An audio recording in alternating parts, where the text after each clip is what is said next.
welcome back for episode number 158 of the weekly playback. I predict that this is going to be a shorter video because I only really have one game to talk about.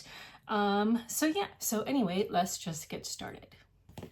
Let's talk about Tekhenu, Obelisk of the Sun. This is a 2020 game for 1 to 4 players designed by Daniel Tassini and David Turczy, and the art is done by a number of artists whose names I'm probably going to butcher. Michal Dlugaj, Jacob Frajtanowski, Zbigniew Umgelter, Alexander Zawada. Okay, I know I totally butchered those names. And it's published by Board and Dice Game. I do not own this game and I did not ask to borrow it because the board is humongous and I figured I would just use photos anyway when talking about this game. So this was my first and only time so far playing this game, and I played a 4-player game of this. So this is a dice drafting kind of action drafting game because the dice you draft will also kind of dictate which action you can take or which resources you can produce. So basically, each person is going to have their own player board that looks like this, and on your turn, you are going to draft one of the dice that is around the obelisk. And this obelisk will rotate throughout the game, and certain areas will end up being in the shade, certain areas will end up being in the sun, and so on. And when new dice come out, they will come out into these shaded areas, like the medium colored shaded areas. And the dice, when they come out, they will be in one of 3 tiers. So they will be in the unavailable section, or the tainted section, or the blessed section. So there's 3 different sections in each part of the obelisk. So when you draft a die, you are going to put it into your own what do you call it? A balancing thing. So there is a balance, and when you draft a die, you put it into the side that it belongs on. So if you drafted a tainted die, you're going to put it into the tainted side of your board. If you drafted a blessed die, it's going to go into the blessed side of your board. And at the end of the round, after everyone has taken 4 dice, you want to ensure that it's balanced. And whether or not it's balanced, will determine your place in the turn order for the subsequent round. So in a 4-player game, you are going to do a total of 16 actions, essentially 4 rounds, 4 dice in each round. And there are different resource tracks, as you can see. So there is papyrus, there's bread, there is the limestone, and then the black granite. And of course there is gold, and gold is a, what do you call it? A wild resource that can substitute as any other resource. You have buildings at the top of your board that you're going to be trying to build, and as well as at the bottom of your board, you have statues which you can try to build as well. And there is also another token that you can kind of earn, which is the person. I don't remember what they're called, but there's like this person token that you can kind of earn. Maybe the word is on the board itself. Let me see. Actually, it's on the player aid. Scribe. So yeah, you can earn these scribes that can become very useful throughout the game. And there are also these other things that you can earn to try to help you balance your scales when it comes to that.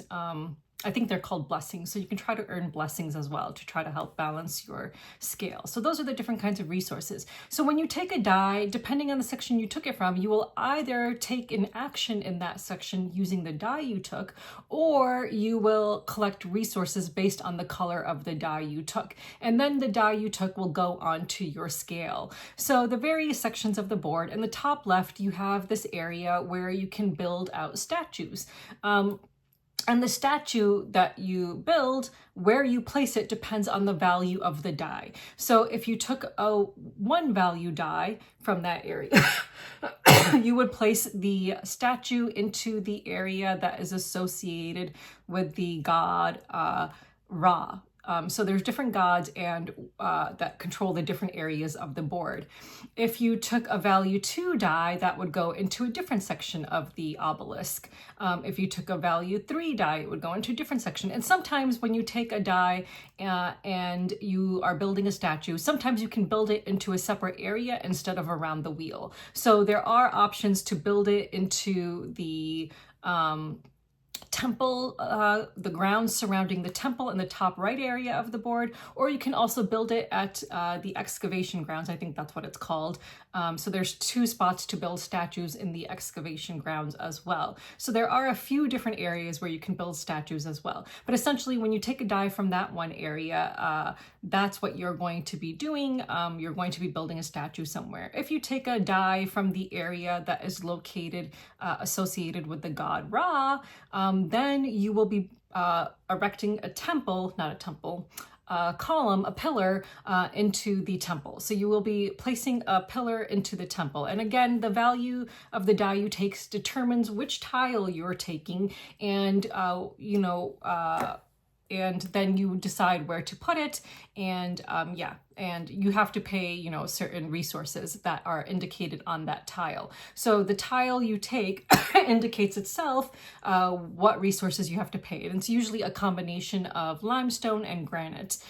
So again, the value of the die you take will determine which tile you can build. So you have to have the resources available in order to do that. So obviously, when you're drafting a die on your turn, you're also looking at what resources you have available to determine which kind of an action you can take.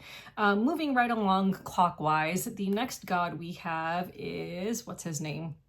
Hathor. So if you take a die from the Hathor section of the obelisk, this will allow you to build a building around the temple complex in the top right area of the board. And in order to do that, you have to pay loaves of bread. So again, you need to have the appropriate resources in order to build one of your buildings. It does not cost you a resource to remove the building from your board, but it does cost you resources in this section to place it down, and that will be bread. Twice, you will need to pay bread for the number of the number of buildings you have built. So you do have to have enough bread to ensure you have enough to cover the amount of buildings you've built when there's the mid-game kind of scoring and the end-of-game kind of scoring. I believe it happened mid-game as well, if I remember correctly. Not really 100% sure on that, but definitely at the end of the game, you definitely need to have bread available to cover the cost of all the buildings you built then as well. Where you place the buildings and your pillars into the temple complex matters, because that's going to earn you points, and it's also going to earn you the different kinds of resources that you'll see in the temple complex. So when you place a building, you will earn 1 resource of each one that's available that is not covered already by a pillar that's showing in that column or that row that you placed your temple in. So in this photo, if I placed my building, let's suppose I placed my building in the 4th row down, and you can see that that row is open, I would earn 1 blessing, 1 white granite, 1 papyrus, 1 black granite, and 1 loaf of bread. Even though there's multiples showing for some of them, I would get only 1 of each resource. And again, you're going to earn points as well based on where you place your pillars and where you place your buildings, depending on whether you have pillars in that same column or row. And when you place a tile with a pillar on top of it, if you match the sides of the tiles, that will also earn you more points. So it's like a little, this game is a bunch of little mini games within one big board, essentially. Moving right along, the next section will allow you to gain happiness. So if you take a die from that section, whatever that god's name is, depending on which die value you took, again, you can gain happiness. So in order to gain happiness, you do need to spend papyrus. And then as well, based on that, you can also maybe gain something else. So like if you took a lower value die, you would also be able to earn 2 scribes, which is, again, scribes are pretty beneficial in this game. And so there is a happiness track right underneath, which you will see, and your happiness is your smaller meeple, and the smaller meeple can never surpass the bigger meeple on that track. And your bigger meeple represents your population, and you will increase your population whenever you build a building into the temple complex. So that will increase your population. Yeah. So moving along, then the next section you can take a die from will allow you to gain a card from the bottom row. Which card you can take depends on where your population marker is. I think it's your population marker, not your happiness marker, if I remember correctly. So you'll see on the track that there's different colors. There's like the beige color, then the red color, then the green color, and then the blue color. Cards of a certain color will not come out that are placed underneath that associated color until someone has reached that color on that track. But when it's your turn, if you take a die from that section, you can only take cards corresponding to the level that you are in. So I was pretty far behind in the happiness track, so I think it's happiness again. So when I was able to take some cards, I could only take them from the beige section that were available. So if I took a die with a 4 pip value on it, I would have to spend 2 papyrus and I could take 2 cards. The white cards are one-time benefits, and the kind of yellow cards, the yellow kind of cards, are an ongoing benefit. And I did have one that proved to be very beneficial to me, which was nice. And then finally, the last section of the obelisk, if you take a die from there, you will place one of your buildings into one of the 4 columns in this excavation area. We'll just call it an excavation area. You do have to lose happiness in order to do that. And when you place a building, you will gain the resources that are indicated in the top left corner of that specific space where you put your building. At the end of the game, there is going to be kind of an area control going on there to see who earns the most points. So whoever has the most buildings in a column will win the points, which are 3 points per column.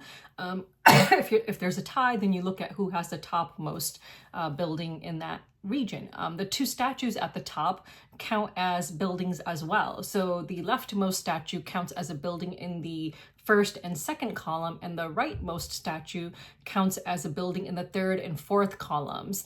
In this photo that you can see that I'm posting here, I had built a building in the third column. I built 3 buildings. I was purple in the third column, but then in the last round, blue came along and built another building in the third column. So they won the tiebreaker because they had the statue at the very top. So when it came to comparing buildings, it was 3 against 3, but because of their statue, they won the points over there. So those are all the little mini games that are on the big board, essentially. And instead of doing the action that's associated with the die, you can instead increase the resources if you want to gain resources if you want to. So for example, if you pick up a yellow die, you can gain papyrus. Now you will look at your own resource tracker on your board to see how many resources you can take. So you can take the value that is on the die if you whatever value's on the die. So if you have reached it on the tracker. So for example, if I got a number 5 die in yellow, but I only had 3 on my tracker, that means I could collect 3 papyrus, and the excess has to go into your tainted side of your scales. So you want to try to avoid taking dice that would give you excess of resources. However, if I grabbed a 5 value die and I was already on the 5 level for that resource, then I would get to collect 5 resources. If I collected a 1 value die, but I was on the level 6 of that resource, I could only still take 1 resource. So you can't gain more resources. The pip value determines how many resources you can collect, and as does your tracker, but you can't exceed what you have on the pips. So yeah, I think I explained that well enough. So instead of taking a die from a certain section and doing the associated action or gaining resources, you can do what is called an Anubis action. So if you have 2 scribes, you can turn in 2 scribes in order to take any die and perform any action with that die. So that die, though, would go at the bottom of your scales and would not go on either the tainted or the blessed side of your scales. It would just go on the bottom. So it doesn't affect your whether you're tainted or blessed at the end of the round. So you don't need to worry about that if you do an Anubis action. So that is where scribes come in handy. But again, you can see that there's a bunch of different resources, and you need different resources in order to perform the different actions and the little mini games around on the big board. So again, at a certain time, there are going to be new dice that come out per round, and you will be rotating the obelisk, and the dice the dice positions under in each section of the obelisk will change as well, depending on what's indicated on that little round circle underneath the obelisk. So gray dice will always be in the tainted section, but the other colored dice, the white, the yellow, the black, and the brown, those will change depending on the obelisk as it rotates. That is essentially the game. So it's just a bunch of mini games in one big game. And yeah, you're just trying to obviously gain the most points in order to win. There are these special cards. I think they're called favor cards. I don't remember, god cards maybe. I don't remember what they're called. You can earn those as well, and those will kind of help you determine what you want to do during the game. They'll give you some end of game points if you meet the objective of that card. And you're supposed to get dealt 2 at the beginning of the game, I believe, and keep 1 if I remember correctly.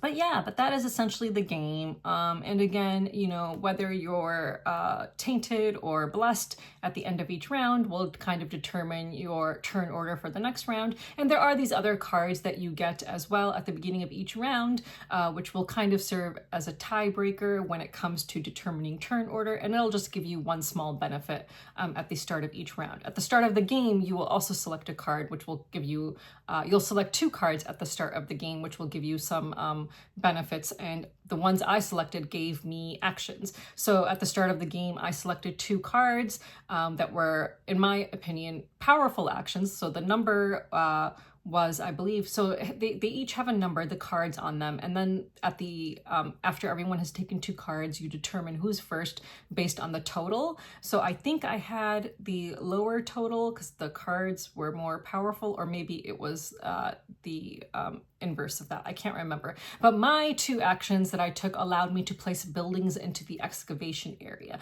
which I thought was really beneficial to do in the beginning, but that made me go 4th to start the game, but that was really not a huge issue. Like, I never really felt like, yeah, sometimes there were dice that, you know, I just didn't want, or, you know, the dice I wanted were taken by other players because I was almost always last in each round. But I didn't find that to be a huge issue. And in fact, I won the game by 1 point. So that was really nice. So yeah, because I hardly ever win games. I remember when my friend was going through the rule book, I just felt like, oh, this is gonna be a lot. But once you start playing, it's really not a lot. It's just a bunch of little mini games. And as long as you know how each mini game works and how it all ties together, then no big deal. Then it's pretty easy then after that. But yeah, as far as theme and mechanics, I really don't know. I mean, you know, you're just taking dice and you're doing different actions in different areas. I can't say that the theme really comes out in this game, but it doesn't, you know, seem like it's just plastered on either. So, I mean, yeah, it's okay. It's not a super thematic game, but it's a good game. Like, I would not be opposed to playing this again. So yeah, so maybe that wasn't the best explanation of the game, but that's essentially it. Let me see if I forgot anything. I want to make sure I didn't forget to talk about anything. Yeah, I think that's it. End game points, you know, you'll get points from a whole bunch of different things. So you'll look at the different buildings you built, the pillars you built, you'll get points from that, the area majority in the excavation site, you'll get points from what else will you get points from? You'll get points from how many buildings you built. So if you built a bunch of your buildings, then at the top of your board, it'll show you points that you can earn for the buildings you built. Of course, you have to pay bread for the buildings you built as well. And for each bread you can't pay, you'll lose 3 points.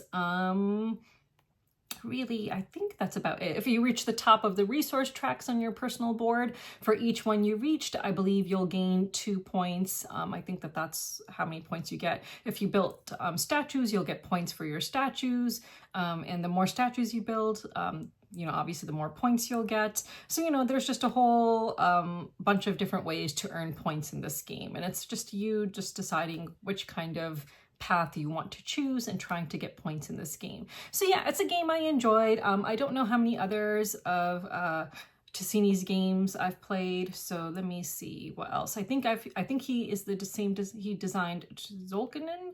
I think that's one of his games, right? So I played Zolkanen if I remember correctly. So let's see, I'm just gonna go to year released. Oh, he designed Transgalactica. So yes, I've played Transgalactica. Of course, the rules for that need to be better. That was a recent release from Devere Games. Honestly, I think I have not played too many of his games. So far, just Transgalactica.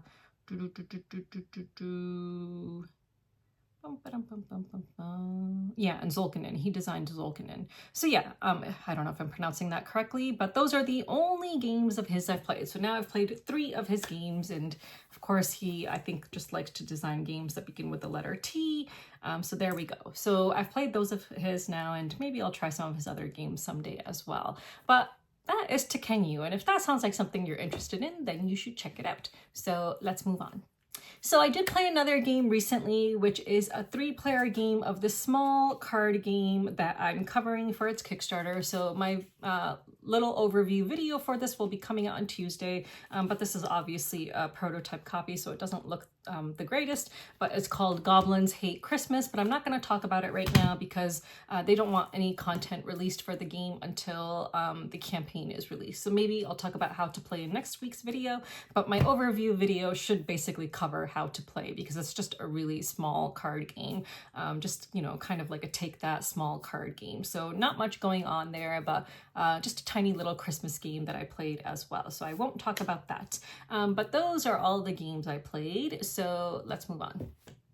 So in terms of new arrivals, I had some store credit, and during the summer when the op came to Millennium Games, and they showcased some of their games that had not yet been released, I put my name down to buy tea witches because I demoed the game, and then if you put your name down to buy the game, then you could get 20% off of the game. So I used a bunch of store credit that I had to purchase tea witches after it actually came in, and I was able to also get the deluxe components for 20% off as well. So after all my store credit that I had saved up, this whole game, including the deluxe components, ended up costing me like $32, which I guess isn't bad. Of course, the store credits are obviously my money as well, because every time you play games on Friday night at Millennium, you pay $10, which you get back as store credit.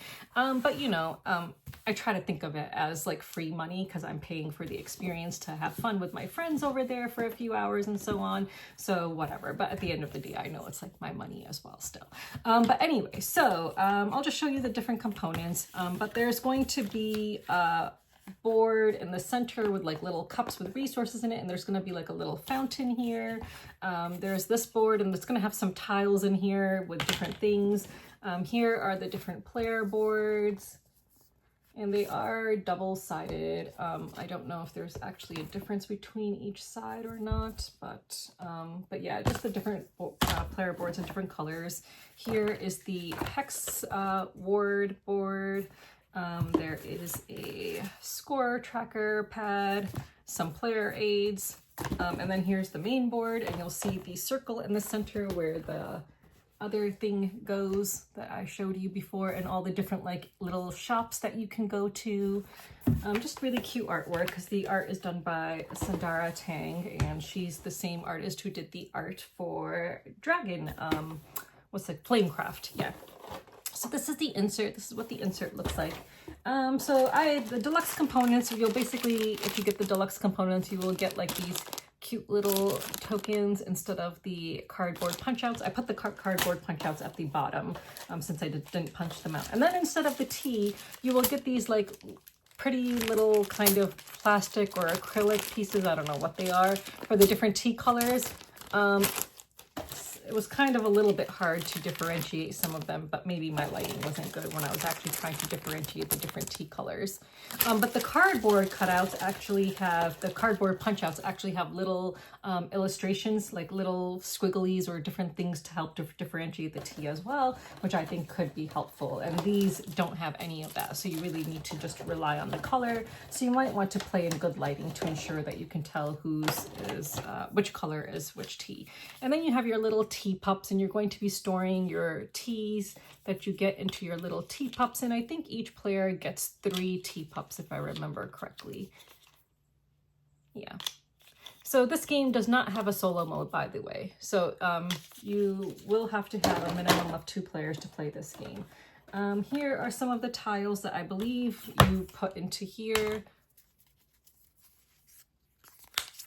So yeah, just really pretty artwork.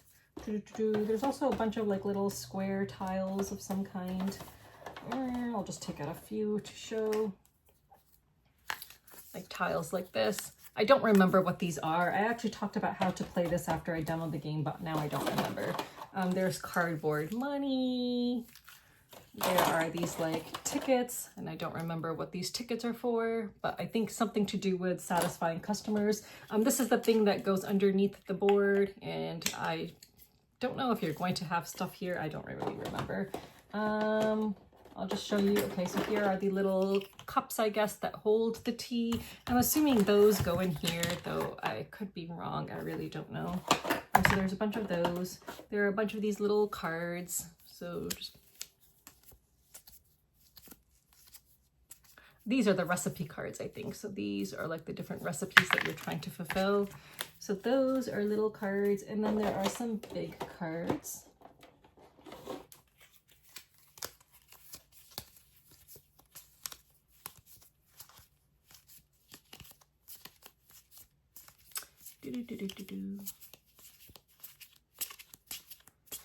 Anyway, you get the idea. So yeah, so I think I've shown you all of the components. So yeah, so this arrived, and I would really like to play this again sometime soon. So I purchased this. In terms of anything else, I don't think I have anything else to show right now, but I know I have a couple of games review copies on their way to me.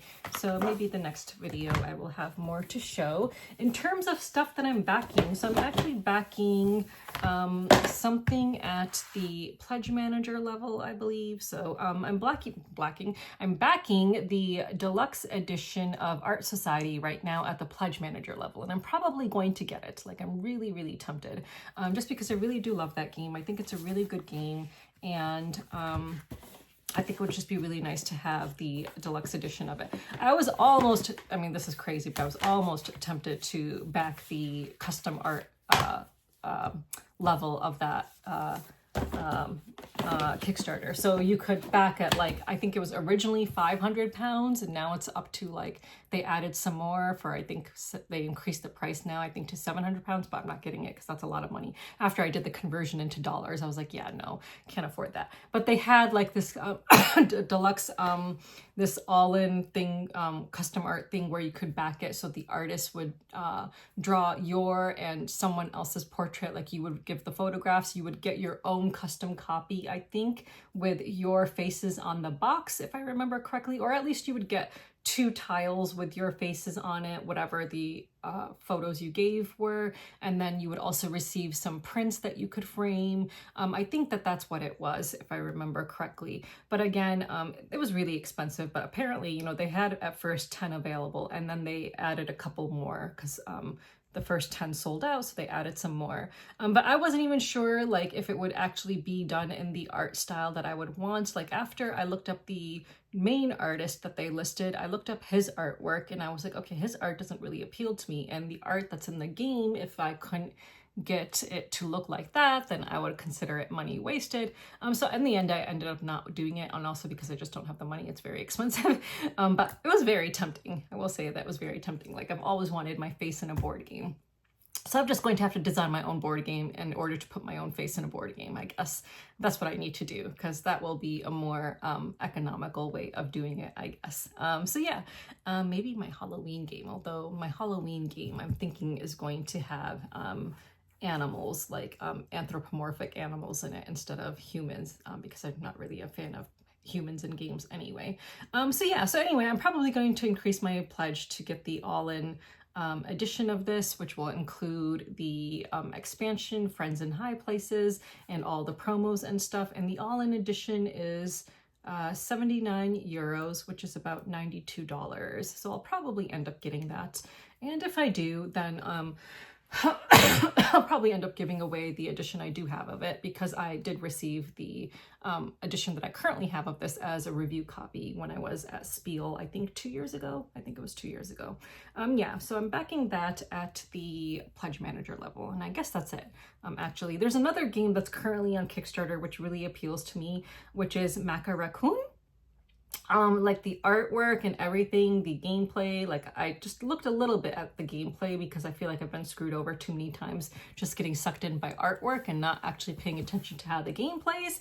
Mecha Raccoon looks really adorable, and I'm thinking of reaching out to the publisher to see if I can get a review copy of that.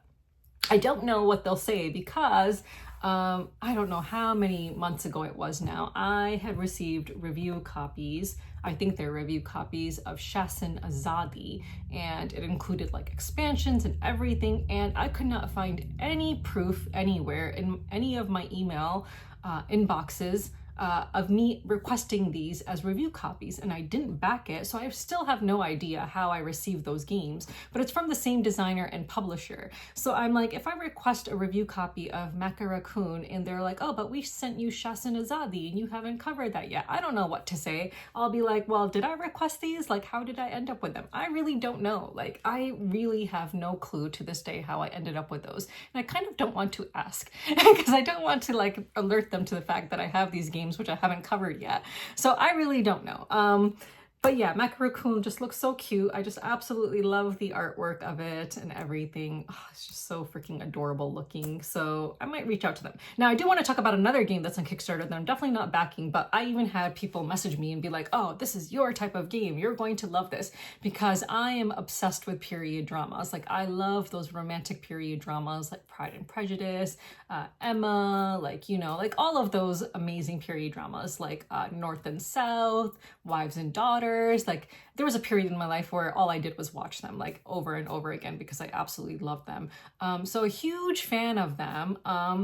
So obviously I'm a really huge fan of them, and that's why I absolutely love the game Obsession, but I do not think I'm going to back Endearment, because Endearment is from the same publisher as a game that I covered last week, which is Artistry. And the first game that they published, I believe, was Botany. And one of the complaints that people had about Botany was that it's a beautiful production, but not much game there. And that was my complaint about Artistry, like an absolutely stunning production. And all in all, I think I spent like $100 on this game, including shipping, I think. So I spent like $100 for this beautiful box with these beautiful components, but you know, for not much game. Like, the game itself is not very interesting. And so this time I didn't want to be sucked into backing something just because of the theme and the amazing components. So I looked at, you know, a brief like overview of how Endearment plays. And yeah, I just don't think there's going to be enough there to keep me interested. I mean, there's a shit ton of backers. They have over 2,800 backers at the time I'm shooting this video, and they've earned over $300,000. So obviously their games appeal to some people, but I just don't think I should back it because I think I would end up being disappointed again. Yes, I absolutely love the theme of it, but you know, I'm just going to have to rely on Obsession to be like my Jane Austen kind of game, because even though, you know, you're not actually like attending balls, you're not really like getting married, you know, it's more about just being these rich families in like Edwardian London, or maybe it was Victorian London in that game, I can't remember. So it's not exactly the same, but it'll have to suffice because I'm not going to back Endearment and make another mistake with this publisher. So let me know if you're backing any of these games and why or why not in the comments below. So yeah, so that's it. So let's move on. So I guess I'll give a quick cat update. So I'm shooting this video on a Sunday, and I'm going to try to wrap things up quickly here because again have to try trapping the sick cat. So as I mentioned in last week's video, I was going to trap train the cats all week long, which I did. And then yesterday I sat in my car for a few hours, you know, using the bottle and string method to try to trap the cat that I needed. And in those few hours, not a single cat went into the trap. Like, seriously. And the trap is in the same location where it was all week long. The food in the trap was being eaten all week long. But now I suspect that it was a groundhog who was eating all the food in the trap all week long, because there was a few cats that came a little bit close to the trap, but it was the groundhog who was most interested in why one side of the trap was now blocked, and he pushed the trap a couple of times, like really hard, and then I would have to go back out and like reset the bottle and the door and everything. So I think the groundhog has been eating all the food and not the cats. So I think I'm going to be pretty unsuccessful in trying to trap this sick cat. So that is a quick update, but I did manage to get some cute photos of the cats in the process while I was just sitting there waiting yesterday, because they were all like, what is she still doing here? Like, she fed us and she's just hanging out in her car, just like looking at us. Like, they would look at me like, why is she still here? But yeah, so they were just so cute. I just love them so much. But yeah, that is my quick cat update. So no luck so far. I don't know if it'll happen. Thankfully the cat doesn't look very sick. And I noticed that the cat, that big clump that she had stuck to her bottom, like most of it's gone now. So that's good. Maybe it got rubbed off somehow. So I'm at least a little bit happy about that. But it would be better if she could get trapped and I could get her treated. But anyway, so that is the quick cat update I have this week. So let's move on. So for this week, we were supposed to read chapters 33 to 36, I believe, if I remember correctly, of the Free People's Village for our fiction book club. And honestly, I don't remember too much of what happened. And I feel like, again, not much happened. I think the only thing that happened really that is noteworthy, I guess, is that they went to, in the beginning of this section, they went to go and vandalize or whatever some of the construction equipment, I think it was. I think that's really about it, if I remember correctly.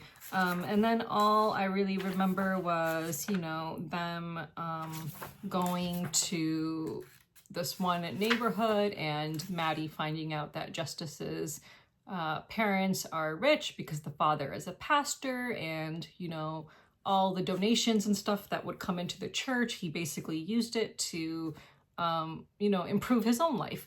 And, you see that in all religions, even Islam, like every religion, I think there's going to be people who, use religion as a way for people to give them money. And instead of using that money to enrich the lives of everyone, they hoard it and make their own lives better. Religion can be used to manipulate a lot of people like that, which is unfortunate. So I feel like the author is just trying to throw everything into this book that they believe in. So I think that the author, Sim, is like, I believe in this, I believe in this, I believe in this, and I want to throw it all in this book. And so I do feel like it's like just throwing just everything that they believe in into this book, and sometimes it just gets in the way of other things, I feel like. And it's just like, I feel like it's just making the book longer than it needs to be. I feel like it's just dragging on and on at this point. It's like, okay, let's just get moving, let's just just get to the point already. I'm starting to feel that way. And as Sandra mentioned in the comments last time, like Maddie is getting a bit annoying with her constant whining, constantly wondering, is she enough? Is she not enough? Blah, blah, blah. And again, we see more of that in these few chapters, of course. I have the same sentiments about Maddie, that, it's just getting tiresome with her just always, questioning herself and questioning how others feel about her and stuff like that. So yeah, just a little bit annoying. So those are my thoughts about this week's reading. So for next week, please read chapters 37, 38, 39, and 40. And let me know what you thought of this week's reading in the comments below. Hopefully we will finish this soon because I'm really ready to move on to something else soon. So yeah, anyway, let me know what you thought in the comments below. So let's move on. So for our nonfiction book club, I think it's been like maybe a month that I've been saying we should be reading chapter 6 of Iran, A Modern History by Abbas Amanak. And for a month I've been, saying we should read this, and I have not been doing the readings, but finally I did some of the reading. I read half of chapter 6. It ended up being a lot. So I didn't actually get through the whole chapter. I ended on page 352, where it starts with minor tyranny and the Civil War. So I read from pages 315 to 352, which honestly was a lot. Like, this book is very academic. It is so detailed. Like, oh my God, I honestly don't even know how to talk about it here. So I'm just going to try to like give the gist of what I think the chapter was, at least the first half of the chapter, and my gist is probably not even going to cover everything. So basically you see kind of like the starts of like this constitutional revolution with all these different kinds of groups in Iran. You have like the ulama, like the mujtahids, like the religious people. You have like the merchants and the traders and those people who are concerned about, you know, them not earning enough money and being able to make a living. You know, you have the Baha'i people, the Babis, who are, you know, worried about, you know, not being persecuted for their religious beliefs. You know, there's all these different groups of people. You have the Qajar monarchy, who obviously wants to retain power and, you know, obviously will go to extreme lengths to try to keep that power, as most people in power do. So, you know, this constitutional revolution has a whole bunch of different kinds of people in it with their own kinds of objectives. And you see, you know, we learn about some of the different names, some of the different people who had an impact on the revolution and what their impacts were. I'm not going to go and name all of them because, again, it's just so much. Yeah, I just, you know, I don't even really know what to say, because there's just a lot. You know, one of the things I found interesting was, I think that they said, on page 325 to 326, they're talking about the value of the imports exceeding the value of exports, which in turn was affecting Iran's economy because it was devaluing the Toman. And, you know, so that was a huge problem. So they were importing, I could have sworn I read that they were importing cotton at one point, but then I saw that they were also exporting cotton, which I was like, what's that all about? But then later in the chapter, they talked about how people in Iran were more interested in getting cotton from Europe. And so the merchants and stuff and, you know, the cotton growers or whatever were trying to get Iranian people interested in their own cotton. So I thought that was interesting. But the exports at this time from Iran were silk, opium, and cotton fabrics. Like, opium. Okay, yeah, I mean, I know that opium was like a big thing in Iran and Afghanistan, but I'm just like, what?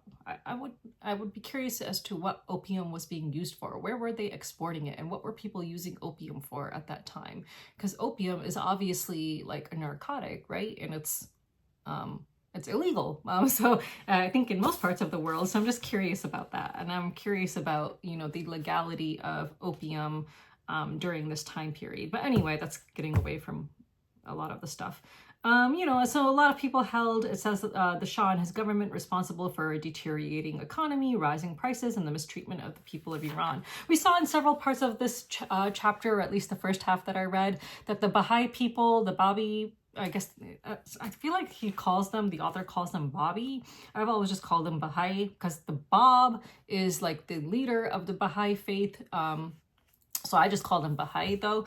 So I'm just going to refer to them as Baha'i. And if they're two different groups of people, then I'm obviously very mistaken and obviously very wrong then in calling them Baha'i, but I think that they're the same group of people.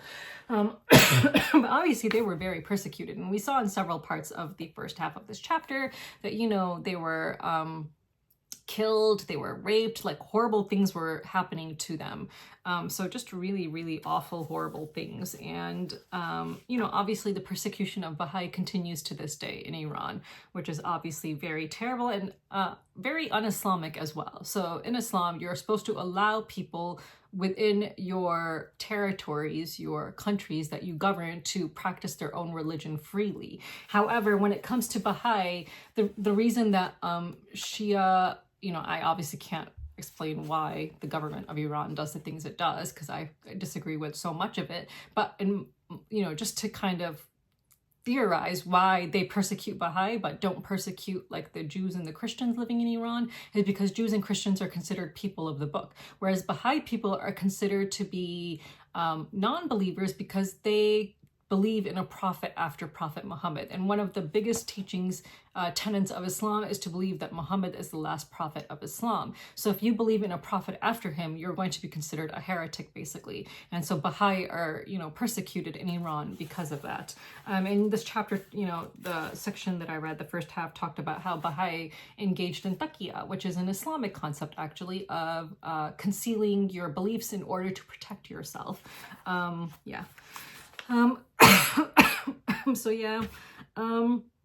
But this chapter, there was just so much going on in it, just so many details. But basically, it's just, it's very much a very detailed history of how the constitutional revolution happened and all the different things that, led to it. I really don't even know what to say because, like I said, I really suck at summarizing things, and I don't even know how to summarize it better than what I just said, which I'm sure is like the worst summary ever. So it was a lot, and I just want to know what you guys think about this and this book, and whether you're fine with reading something that is this detailed, because it's a lot of detail. It's very academic. It's way more academic than I thought it would be. And I don't know why I thought it would be like more popular history when it is such a humongous book and is actually, I think, published, it's been written by a professor and taught as a textbook to people who are learning Iranian history. So I don't know why I thought it would be easier reading, but oh my God, it is not easy reading. It was putting me to sleep, quite honestly.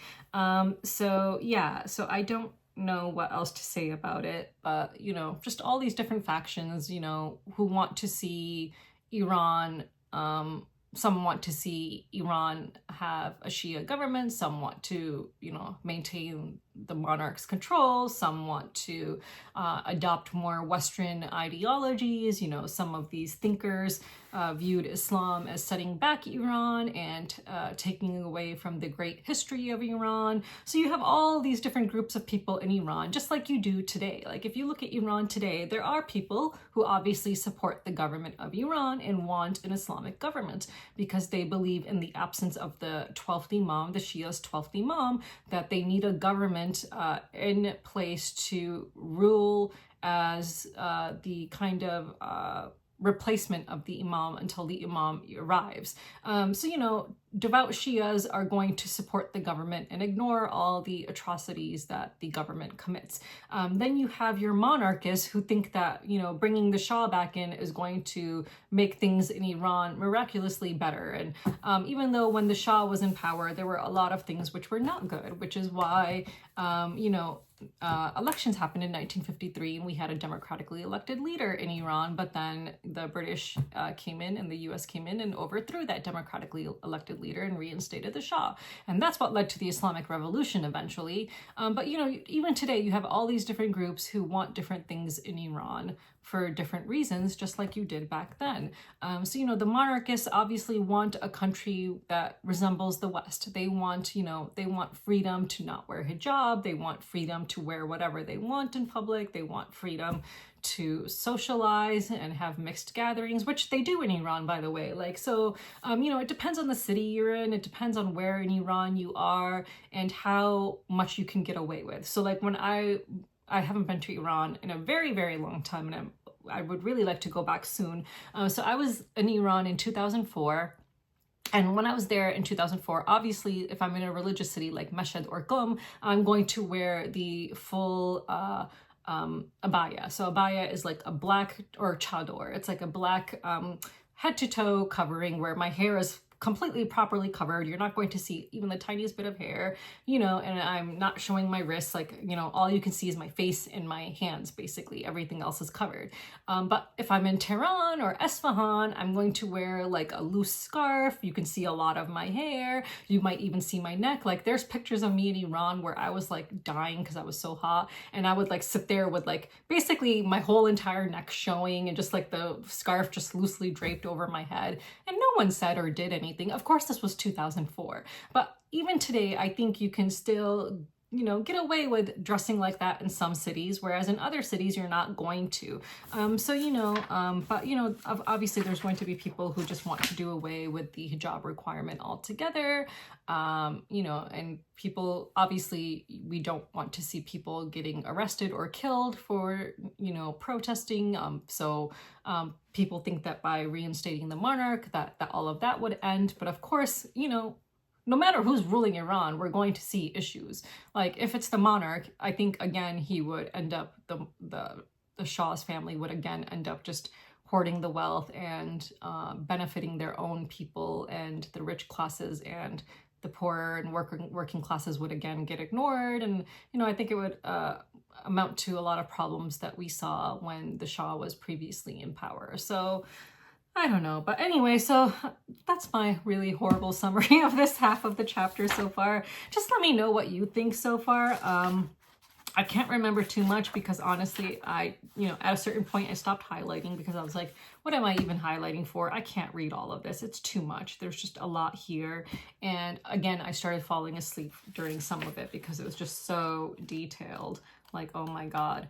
Very, very detailed. So I know that a number of us, maybe 3-4 of us, purchased this book. So we probably do want to continue reading this since we spent all that money on it. And it was not a cheap book either. But let me know what your thoughts are. I guess for next time, I'll try to finish this chapter.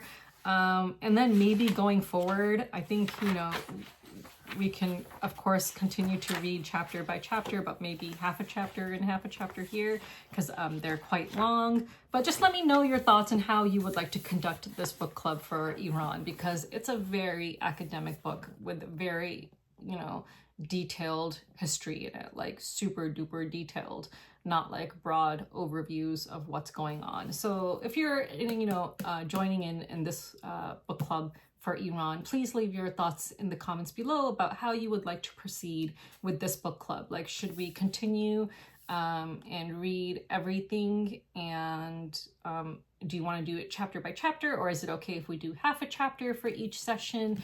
Let me know. But, please give all of your thoughts about the readings below, because obviously I hardly covered anything in this rambling that I just did. Just a lot of rambling with not much information. And I feel really bad about that. I feel really ashamed and really embarrassed at how terrible this is gonna go. I think it would go much easier if we were reading something like All the Shah's Men. It would go much better, I think. But yeah. So anyway, so for next time, just finish up chapter 6. Like I said, I ended on page 352. So I will finish chapter 6 by ending on page 380. Is it 6? 385? 385. Yeah, so I'll finish the chapter for next week, but just leave your thoughts about everything in the comments below. So let's move on.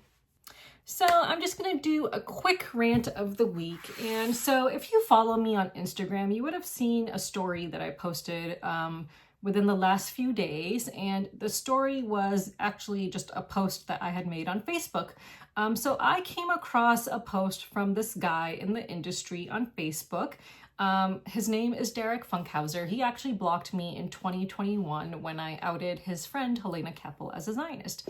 So Derek, and you can see the screenshot on his Facebook. So obviously I'm blocked, so I'm able to see these posts in other ways. So not through my personal Facebook account. So he posted on August 27th, "I'm done being silent. Gaza is a genocide. The government of Israel is committing war crimes and crimes against humanity. They will be held accountable, but at what cost? Over 80% of people killed in Gaza have been civilians. It's in your face and we act like nothing is happening. We live our lives like it doesn't affect us. Don't twist this. This isn't anti-Semitism. You can love people of the nation while holding its government and politicians accountable. If you're speaking out about the injustices happening in America, but you turn a blind eye to Gaza, are you really advocating for change? This has to end. Free Palestine." Like 100% agree with everything he wrote. Like, I was really impressed with this post, not impressed with one of the things he wrote, which is, "I'm done being silent." Like, why were you being silent? Like, why were you making a conscious choice to remain silent. And I think that that's something that a lot of people in this industry need to ask themselves. Like, why are we seeing posts where people are saying things like, I'm done being silent? Like, why did you choose to remain silent knowing that there's a freaking genocide happening? Like, why are assholes like Eric Lang and Suzanne Sheldon and Rodney Smith and Our Family Plays Games choosing to remain silent as there's a genocide going on? But everything else he said, 100%, agree with what he said, applaud 100% everything else he said. Of course, the thing I do not applaud, and that's going to be with every single freaking person almost in this industry, is that they won't acknowledge the root cause of this genocide, and they will continue to support their Zionist friends. The root cause of this genocide is Zionism. So, and one thing that I was upset about was, like, I saw all the reactions on this post from so many people who I am, friends with on Facebook, who follow me on Instagram, who completely ignore posts that I make about the genocide and have been making for the last 2 years. So it's like, why is a white guy's post now eliciting reactions from people like, oh yeah, Derek, we agree with you, liking the post, loving the post, showing the care sign to the post, and, showing agreement with the comments. And it's like, what is this bullshit? Like, a Muslim woman who's been outspoken about the genocide coming up on 2 years now, I'm like just basically ignored when I feel like I've done so much, which people are ignoring, so maybe they don't know how much I'm doing, but I feel like I'm pretty loud about what I'm doing just to make people aware that this is what I'm doing. So I'm pretty loud about the fact that I've been running a book club trying to educate people about Palestine, that I talk about it in every weekly video, that I post stories about it constantly on Instagram,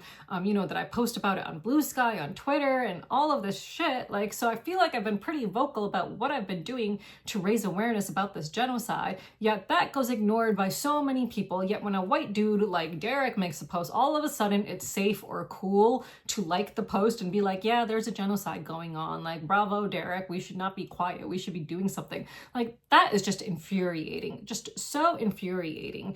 So I made this long post on Facebook about it. And again, was like, good for you guys, I guess, for finally speaking up. But like, you all are the same people who blocked me when I called out your friend Helena Kappel for being a fucking Zionist in 2021. Like, Derek Funkhauser and Helena Kappel were like really good friends. So he was the guy who owns and runs the group Board Game Spotlight, in which Helena Kappel used to post a lot and still does post a lot, I think.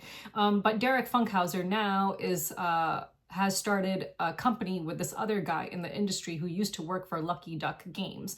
So this guy who was with Lucky Duck for a long time has now broken apart, started his own company, and he and Derek are now trying to get business in the board gaming industry. So, these are well-known people kind of in the board game industry. So obviously I'm going to talk about them in my video.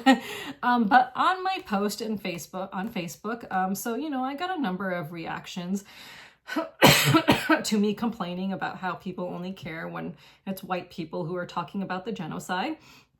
So this Palestinian who I mentioned before several times, who used to be an avid board gamer who left the industry, she commented and she said, board game celebrity culture is toxic, performative, and why I don't engage with this hobby anymore. Literally so fucking racist, and so many of these people are so fully incapable of any self-awareness. 100% true. I remember I once went to a diversity panel at Gen Con where their featured speaker said women aren't in the comics industry because they don't work hard enough, and you don't need people of color in comics because anyone can write any character perfectly fine. Like, I think she's, hit the nail on the head with so many things here. Number one, this celebrity culture in this industry is fucking toxic, and I've been calling it out week after week because of how fucking toxic it is. Like, it's so toxic that these people will praise Rodney Smith for his statements which literally say nothing. Like, these non-statements he will get praised for because he's Uncle Rodney and we all love Rodney and Rodney's the most amazing guy there is, blah blah blah. Like, complete utter bullshit. Like, these people are so fucking brainless. They are just a bunch of minions. So yes, it is completely toxic, performative. And so much of it is just performative. And, you really have to wonder, do they actually care about the genocide, or are they just trying to like cover their asses now and be like, we've been silent for too long. Maybe we should cover our ass and make one post so that, it doesn't seem like we actually support genocide. When finally the world wakes up and condemns this genocide and stops it, and Israel you know, finally one day hopefully ceases to exist. Like, I don't know, you know, who knows? But the fact is that they're still all supporting their stupid Zionist friends in this industry. Yeah. And as far as diversity panels, like, what fucking bullshit. Like, to this day, I still, you know, diversity in this industry means to these people, like, if you're a part of the LGBTQ plus community, you are diverse. So, you know, if you're not cis, you're diverse. If you like have blue, purple hair, you're diverse. Like, if you, I don't know, if you're East Asian, you're diverse. But like, the hell with everyone else, apparently. Like, diversity in this community, no one gives a shit about Muslims and Arabs. Yeah, so I don't know. These diversity panels are just complete bullshit. Like, you know, I'm so sick of people pretending that they're diverse because they have like a couple East Asian friends or a couple friends from the LGBTQ plus community, and that's it. Like, that's not fucking diversity. Like, that's just a small subset of diversity as a whole. Like, there are so many groups of people on this planet who are not represented in the board games industry, whose voices are never heard in the board games industry. Like, it's just, you know, and there's so many groups of people that I myself don't talk about who are diverse, you know? So as a minority, I'm obviously going to focus in on my own groups of people and try to raise awareness about them. But, you know, it's frustrating when no one listens, and it seems like the people in the industry who do have pull in this industry just are fucking hypocrites and just don't care. So yeah. Anyway, so I just wanted to talk about how when a white dude makes a post, everyone listens and everyone chimes in about how bad genocide is, and a Muslim woman with, you know, a Middle Eastern background can be talking about it for 2 years, and these same people will just ignore you completely. And yeah, that's just the way it is. So yeah, that's the world we live in. Yeah, so, you know, just from what I've seen, people like Eric Lang, Suzanne Sheldon, Rodney Smith, and Our Family Plays Games, they're all still fucking silent. So yeah, that's just my rant of the week. I did happen to see some of that Zionist's most recent post on Instagram. He's going hardcore with the Zionist propaganda in his stories, and people are still following him. So there's still that, you know, and there's just Zionists everywhere, and people just ignoring them and ignoring their propaganda like it's perfectly fine. Like, if you allow this propaganda to just appear and in your comments and you don't even acknowledge it, like Eric Lang, like when he allows Zionists to comment on his Facebook post and doesn't even acknowledge the Israeli propaganda that they're spewing and condemn it and say you're wrong, then it's, you know, it's giving the impression that it's okay. It's okay for people to say that shit. And would it be okay for Nazis to, you know, say that shit? Would, if an actual, you know, Nazi were posting that shit, I'm pretty sure Eric Lang would shut it down, because as we've seen, he hates Nazis, but he doesn't hate the Nazis of today, which are Zionists. Like, it's so really just fucking messed up. It's just so hypocritical and stupid. I just don't understand how such stupid people have so much pull in this industry, because I really do think that they are just the stupidest, most brainless people ever. Yeah. Anyway, so that's all I have to say this week, I guess. I'm just tired. I'm just really tired. So I guess I want to also go, just one more thing I want to comment on. So there was the Venice Film Festival, obviously, and a short movie was made about Hind Rajab, who was this little 6-year-old girl, or maybe she was 5, I can't remember, 5 or 6 years old, who was killed by Israel by having like 350 bullets shot into her, right? So she called for help after other family members in the car had been killed. And then she's on the phone, and, you know, the person on the phone is like, oh, we're going to try to send you help, just stay on the phone, blah, blah, blah. And then the poor girl gets 350 Israeli bullets put into her and is killed. So Brad Pitt and Joaquin Phoenix, I think, and some others got together and made a movie about her, which at the Venice Film Festival got over a 20-minute standing ovation, which in itself I think is just insane. Like, just reading about all these standing ovations, which are so long, like, it's so performative. I feel like it is just so utterly performative and just such fucking bullshit, especially for this, because like, how many of these people actually give a fuck about Palestine? Like, Hind Rajab's mother is still having to ask people for donations to survive, to try to live, to try to, avoid dying from starvation because Israel isn't letting any food through. Yet here are all these rich celebrities profiting off of her daughter's murder, her daughter's killing.